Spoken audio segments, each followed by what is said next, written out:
There are real challenges that we all deal with, right? Problems, obstacles, limits. There's only so much money in your budgets. There's only so much time in the day. Well, what do you do about that? And that's where the fourth step comes in, what I call flip it.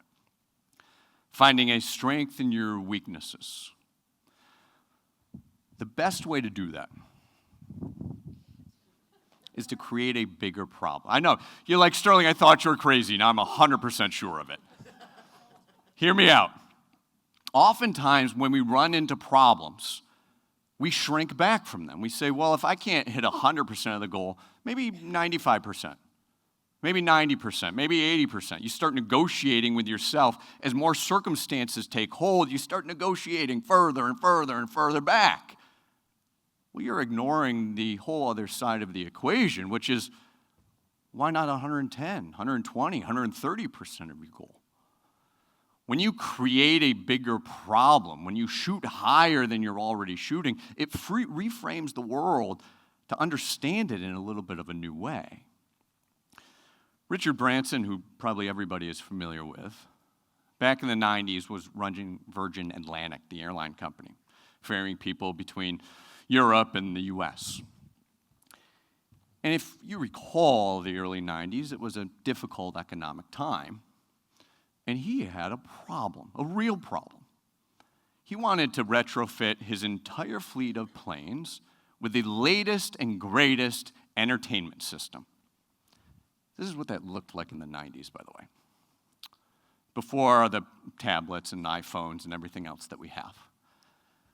But that retrofitting was a 10 million pound proposition.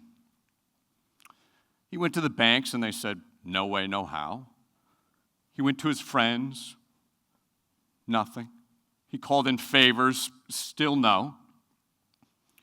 And he could have backed off from his goal. He could have said, well, you know what, if I can't retrofit all the planes, maybe I can do one or two, and then in 6 months we'll do another one or two, and we'll piecemeal it.